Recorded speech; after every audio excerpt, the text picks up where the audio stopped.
자, 오늘은 순풍을 타는 인생이라는 제목으로 말씀 전하겠습니다. 그일라 주민들 이야기 좀 기억나시죠? 다윗이 절대 이길 수 없었던 상대를 만나야 했던 상황이 벌어졌습니다. 지금은 사울을 피해서 도망가고 있는 중이었어요. 그런데 그일라 주민이 다윗에게 찾아와서 우리 좀 도와달라고, 우리가 블레셋이 쳐들어와서 다 모든 걸 빼앗겼다고 다윗에게 찾아옵니다. 다윗의 지금 상황은 도망자 신세입니다. 400명의 군사가 있지만 400명도 전문적으로 훈련받은 군사인지 정확히 기록되어 있지는 않았습니다.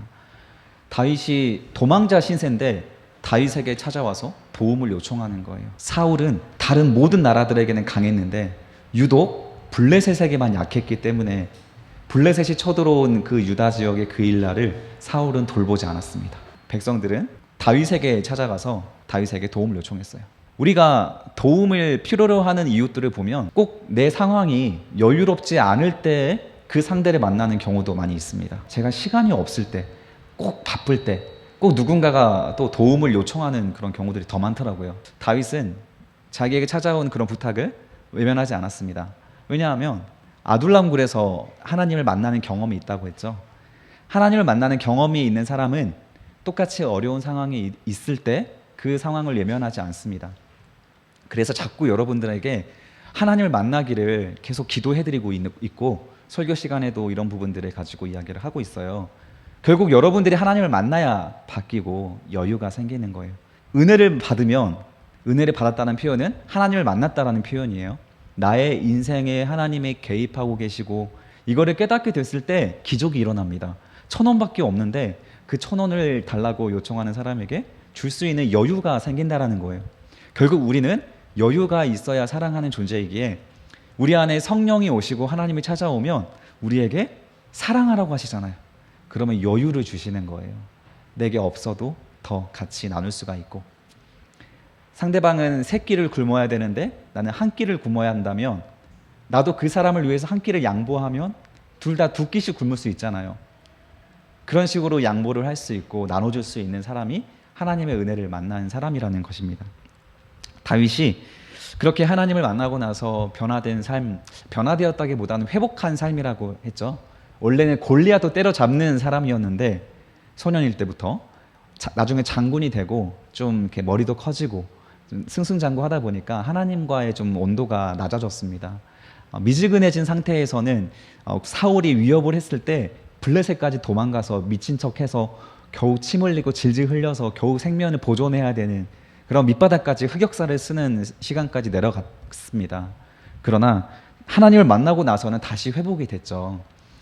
우리가 정상인으로 회복하는 것, 정말 내가 하나님을 만났을 때 했던 고백대로 회복하는 것은 날마다 하나님을 만나야만 가능합니다.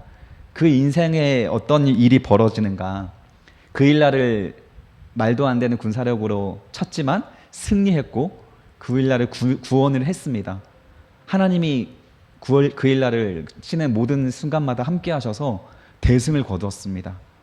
원래 공성전은 군사가 훨씬 많아야 되잖아요. 3배 정도 많아야 된다고 하죠. 상대보다.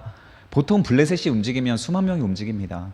400명으로 어떻게 그일라 성을 차지했겠어요. 하나님이 그 사람들을, 블레 사람들을 눈을 가리시고 400명으로 승리할 수 있는 기적을 일으키신 거죠.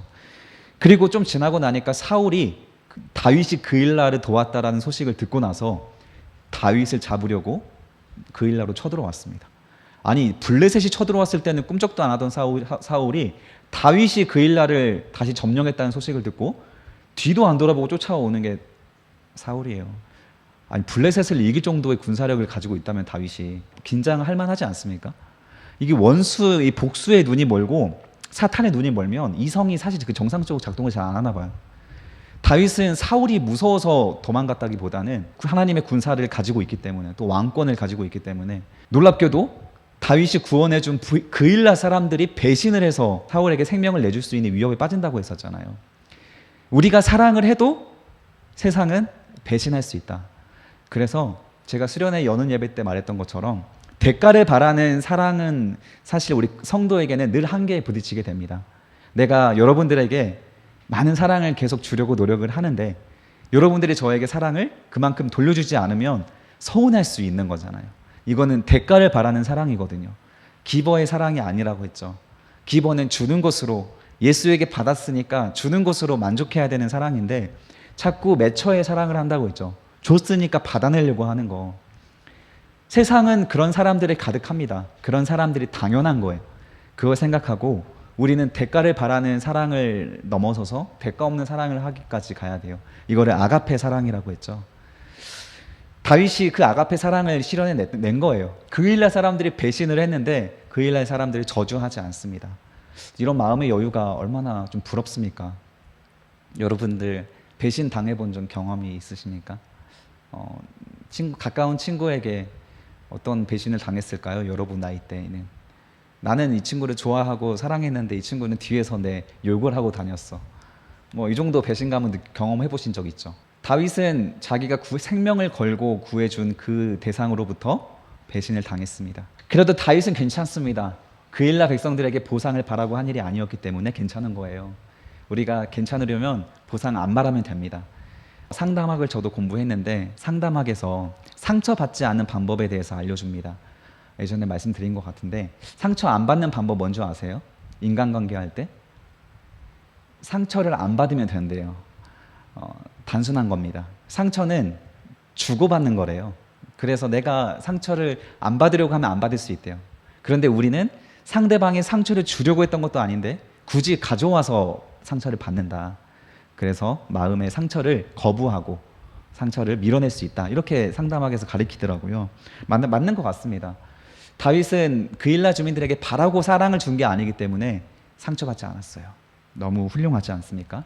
이게 성도의 격식, 우리 첫째 날 저녁 집회 때 말했던 믿음의 격식, 성도의 격인 것 같습니다. 격. 훌륭합니다. 그래서 정말 예수의 제자로 살아가면 세상에서 미움 받을 수가 없어요. 세상에서 늘 인싸가 됩니다. 저는 그 원리가 맞다고 생각이 돼요. 정말 이제 마지막 때가 다가와서 내가 아무리 사랑을 해도 예수라는 이름으로 뺨을 때리는 시대가 온다면 모를까? 아직은 그런 시대는 아니에요. 우리가 사랑을 하면 세상은 감동합니다. 대가 없는 사랑을 주면 더 감동합니다. 배신자를 사랑하면 더 감동하는 거예요. 내 아들을 죽인 사람을 아들로 삼으면 세상은 그 사람을 위인으로 삼습니다. 우리 기독교의 가치대로 살아가면 세상은 기독교를 떠받들게 될 거예요. 존중합니다. 길 가다가도 냉수 한 그릇 내주는 시대가 있었잖아요. 기독교인이라고 한다면. 여러분 그런 격이 높은 삶을 살아보십시오. 풍성한 삶이 되는 거예요. 사랑은 배신하지 않습니다. 하나님이 보고 있는 사랑이기 때문에 하나님은 절대 배신하지 않거든요. 우리가 배신하는 거지. 그렇다면 다윗의 인생은 이제부터 어떻게 펼쳐질까? 아직은 왕권에 올라갈 자리가 아니기 때문에, 시간이 아니기 때문에 아직은 고난이 좀 남았습니다. 그러나 다윗이 여기서 사울에게 잡혀 죽게 될까요? 그일라에게 배신당해서 죽게 될까요? 굶어 죽게 될까요? 자기와 함께 했던 400명에 의해서 죽게 될까요? 배신당해서? 절대 그렇게 흘러가지 않는다라는 거예요. 이게 하나님이 우리를 지켜주는 마지막 안전장치예요. 여러분 정말 하나님을 살아계심을 믿는다면 안심하고 살아갈 수 있습니다. 절박한 상황 속에서. 저도 최근에 좀 멘붕이 온 일이 하나가 있었습니다. 미리 밝혀야 여러분들이 나한테 안 물어볼 것 같아서 최근에 저는 이거는 당연하게 합격할 수밖에 없겠다 생각을 했던 건데 목사고시에 떨어졌어요. 그래서 좀 멘붕이 왔어요. 1년이 또 저는 지나야 됩니다. 그래서 별로 여러분 별 관심 없었어요. 누군가 저에게 물어볼 것 같아서 말씀을 드리는 건데 목사고시에 또 떨어졌습니다. 설교에서 또 떨어졌어요. 설교를 제가 잘 못하나 봐요. 설교를 이렇게 쓰는 거거든요.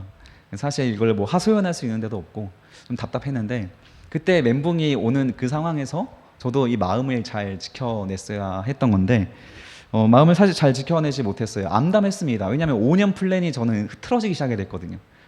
이번에 목사 안수를 받아야 이제 내년에 대한 플랜이 저에게는 새로 세워졌기 때문에 모든 것들이 다 틀어지는 경험을 하게 된 거예요.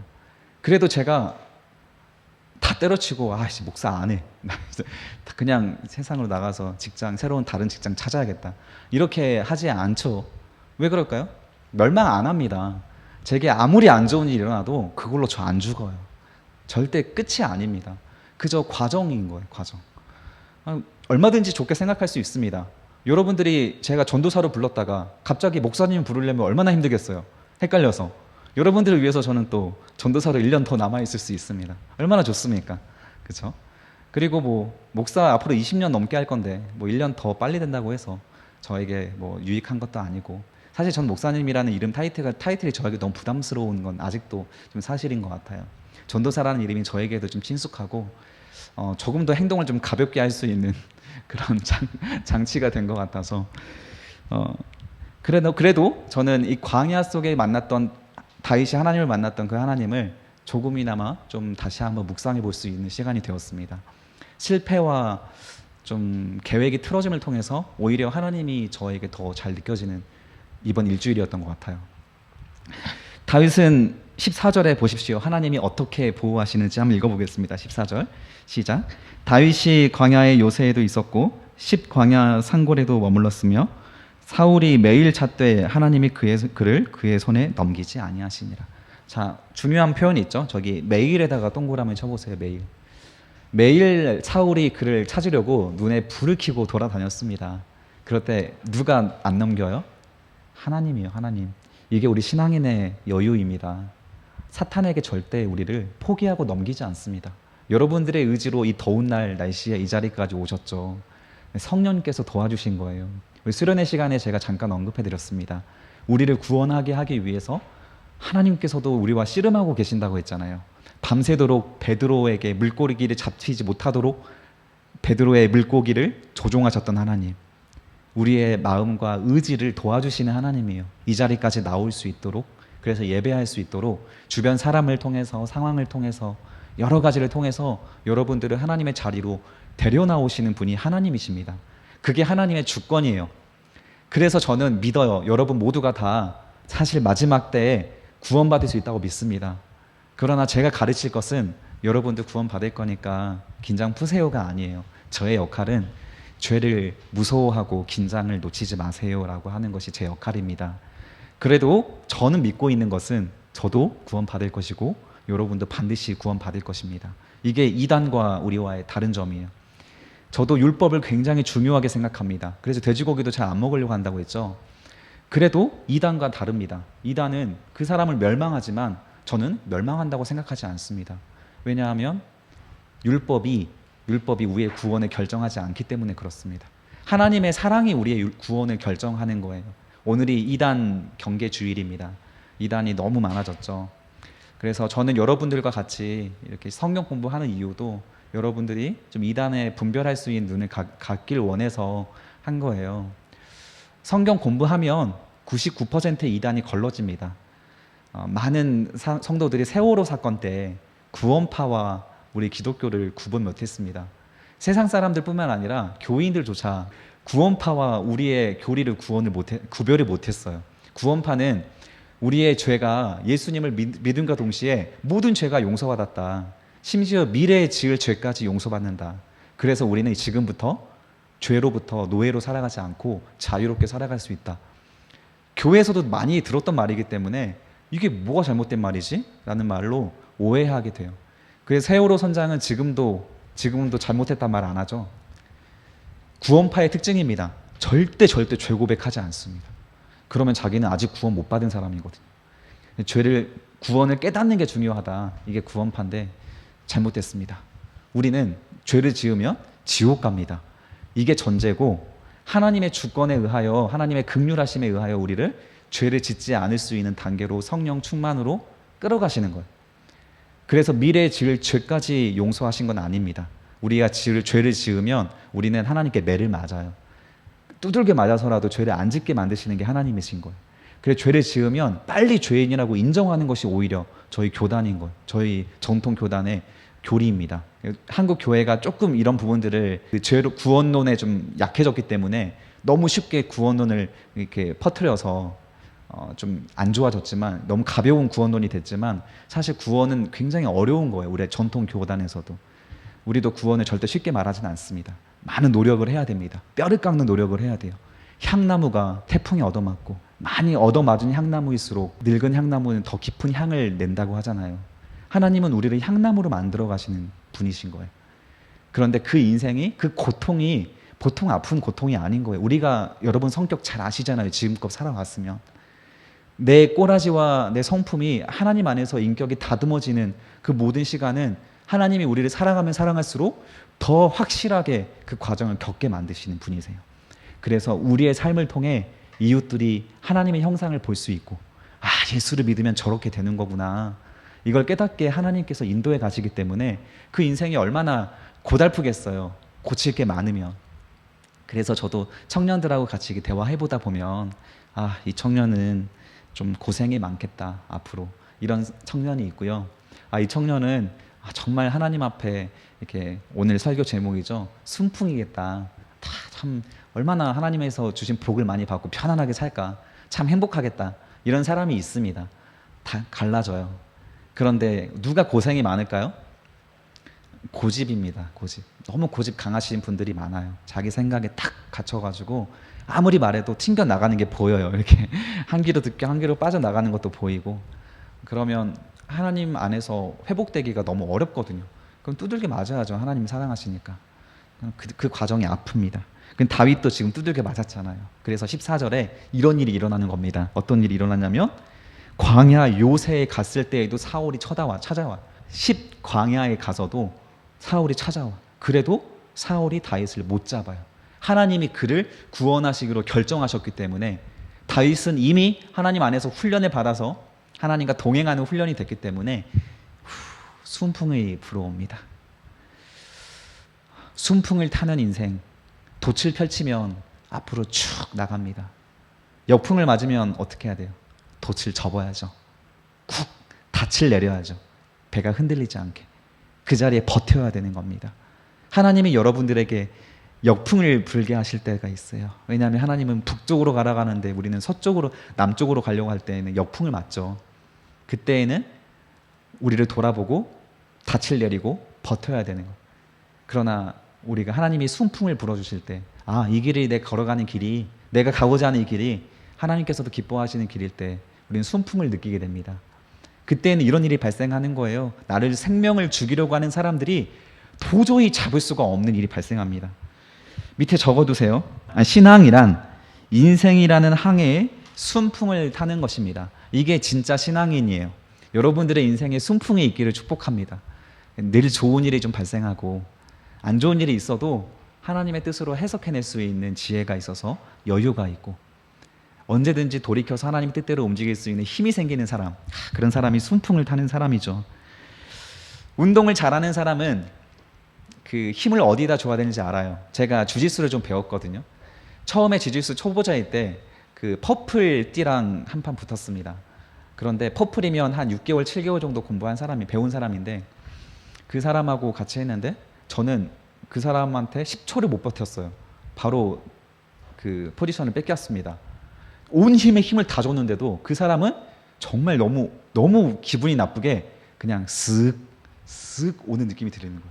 이 사람은 힘을 하나도 안 주고 있는데 저와 체구가 비슷한 사람인데도 힘을 도저히 못 이기겠는 거예요. 왜 그럴까요? 그 사람은 7개월 동안 연습을 통해 힘을 어디다 주고 어떤 방향으로 줘야 되는지를 잘 배운 사람이고, 저는 초보자다 보니까 온 힘을 다 주고 있는 거예요.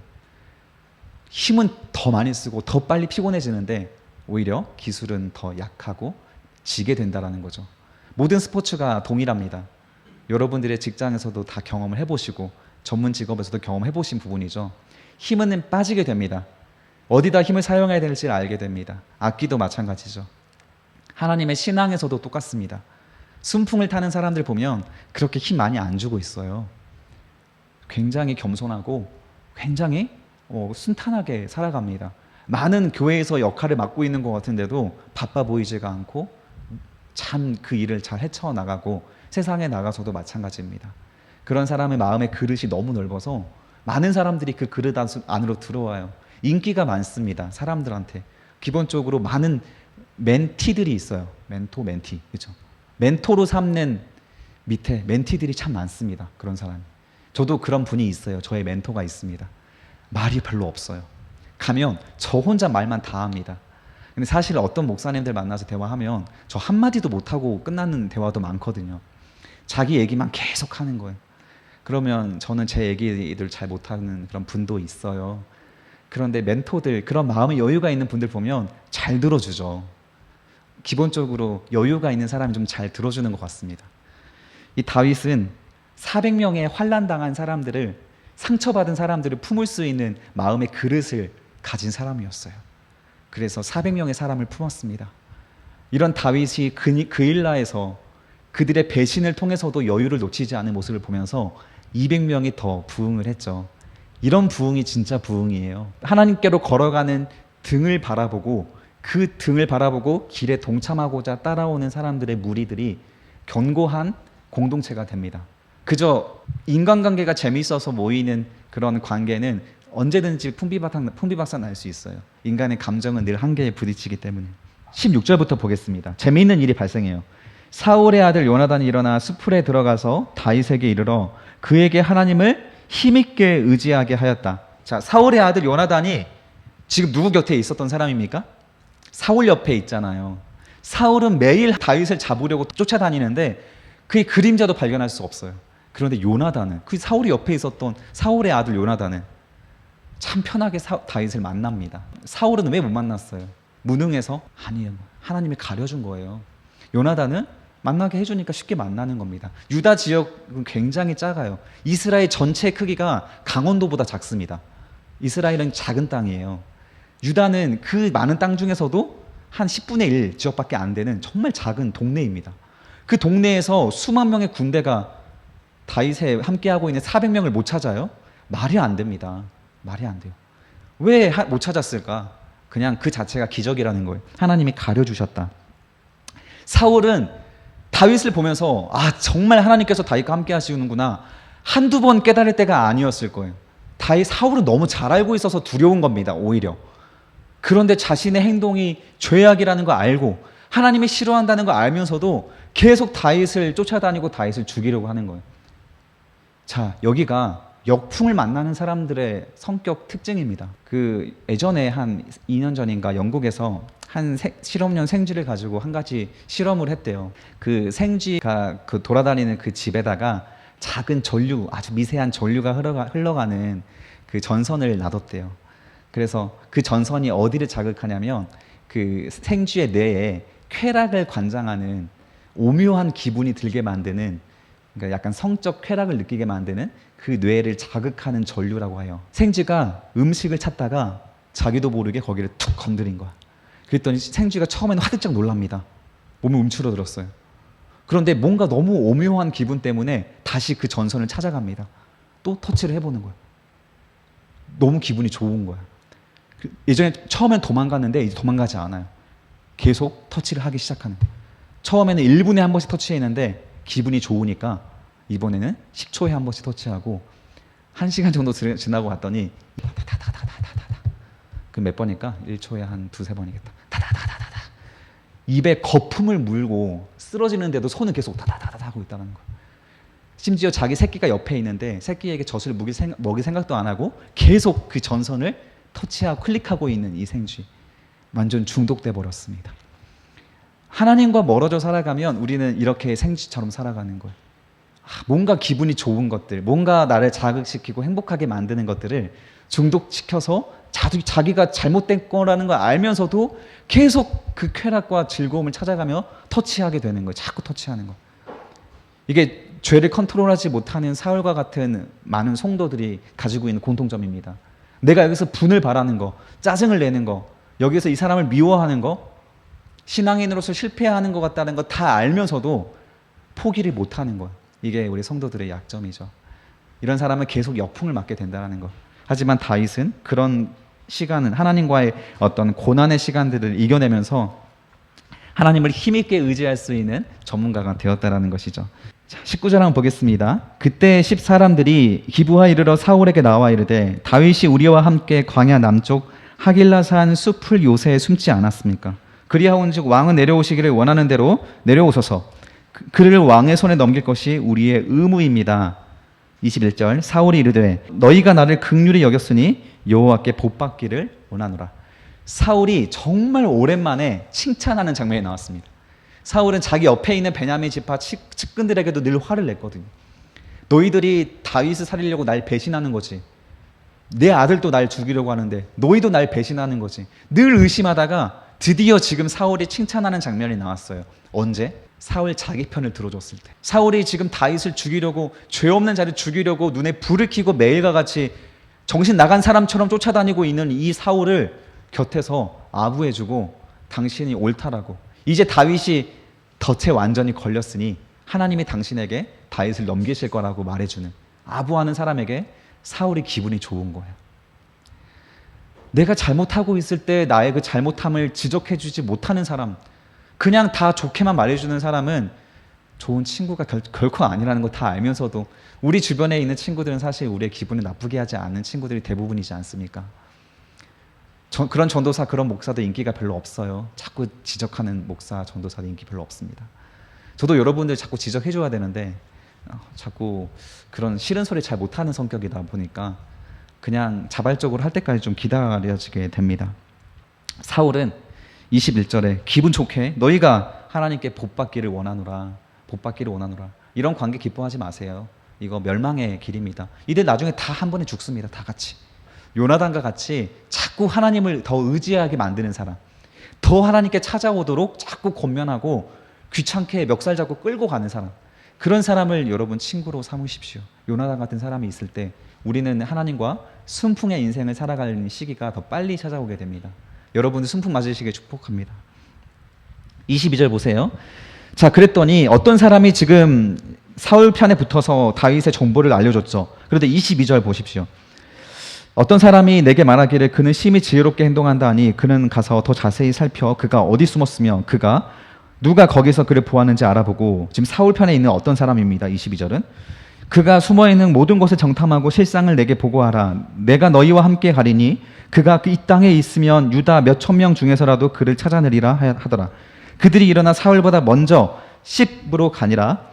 다윗과 그의 사람들이 광야 남쪽 마온 광야 아라바에 있더니, 자 25절 한번 보십시오. 다 같이 읽어보겠습니다. 시작. 사울과 그의 사람들이 찾으러 온 것을 어떤 사람이 다윗에게 아뢰매 이에 다윗이 바위로 내려가 마온 황무지에 있더니 사울이 듣고 마온 황무지로 다윗을 따라갔다. 자, 다윗에게도 어떤 사람이 찾아와서 말하죠. 사울에게도 어떤 사람이 찾아가서 다윗의 정보를 줍니다. 어떤 사람들이, 이름도 기록되어 있지 않은 사람들이지만 이 사람들은 자기 스스로 선택한 거예요. 지금 사울이 왕권을 가지고 있는 기득권이기 때문에 사울 편에 붙은 어떤 사람이 있고, 미래를 바라보고 하나님에 대한 중심을 바라보고 다윗은 도망자임에도 불구하고 다윗 편에 붙은 어떤 사람도 있어요. 누가 구원받습니까? 성경을 읽어보면 너무 쉽게 나오는 거고, 이거는 아동부에 물어봐도 다 압니다. 다윗 편에 붙은 사람들이 다 중직이 되고 다 성공합니다. 사울 편에 붙은 사람은 머지않아 다 죽습니다. 그런데 왜 오늘 사울 편에 붙어요? 왜? 오늘 기득권을 잡고 있는 사람이 사울이니까. 여러분, 일제시대 때 그 친일파들이 나중에 독립하고 나서 외신들에 의하여 그 다 감옥에 들어간 친일파들한테 인터뷰를 했다고 합니다. 10명 중에 9명이 당신은 왜 친일을 했습니까? 이렇게 물어봤을 때 9명이 이런 대답을 했다고 해요. 대일본 제국이 이렇게 빨리 무너질지 몰랐다라는 겁니다. 몰라서 악의 편에 붙은 거예요. 하나님을 모르면 사탄 편에 붙어서 편안하게 인생 살아가는 겁니다. 이 땅에 살아가는 100년 동안은. 하나님 편에 붙은 순풍의 인생을 이해를 못하는 거예요. 왜 굳이 고난을 사서하는지, 왜 그 도망자인 다윗의 신분에 붙어서 함께 도망자가 되는지, 다윗을 도와주면 어떻게 되는지 지금 아히멜렉 85명 제사장이 학살당하는 걸 보면서 다 알고 있습니다. 온 이스라엘 백성들이. 그런 와중에도 다윗 편에 붙은 사람은 있어요. 그런 와중에도 사울 편에 붙은 사람은 더 많겠죠. 성도는 그럼에도 불구하고 예수 편에 붙는 사람들, 하나님의 순풍을 받는 사람들은 어떤 상황에서도 예수 편에 붙어서 대가 바라지 않는 사랑으로 손을 내밀고 사랑하는 사람들입니다. 여러분들이 그런 격으로 올라가시기를 축복합니다.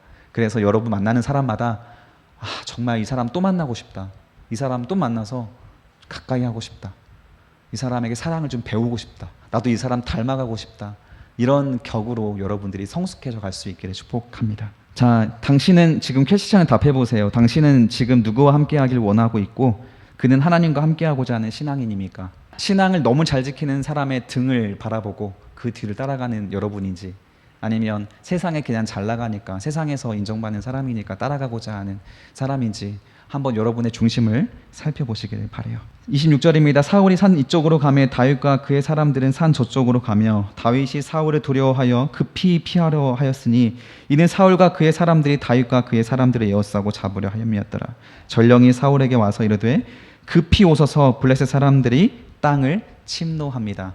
사울이 굉장히 좋은 기회로 다윗을 코너에 몰았습니다. 다윗은 이제 도망가려면 이제 모압이나 다른 땅으로 넘어가야 돼요.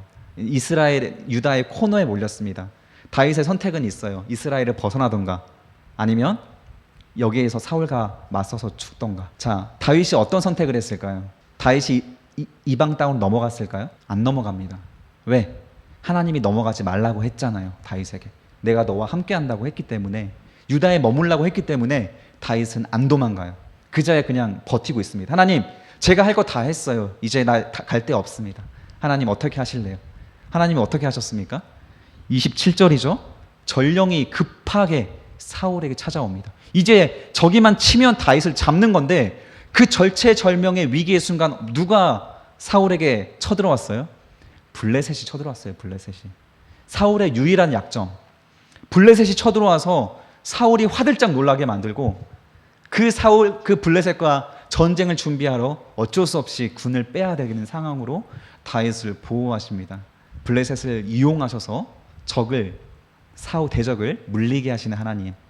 여러분들이 하나님 편에 서서 하나님이 여러분을 자신의 편이라고 생각하면 이런 순풍이 생깁니다. 코너에 몰려도 도망갈 길이 보이고 살아갈 길이 보이게 되는 거예요. 그런 여러분들의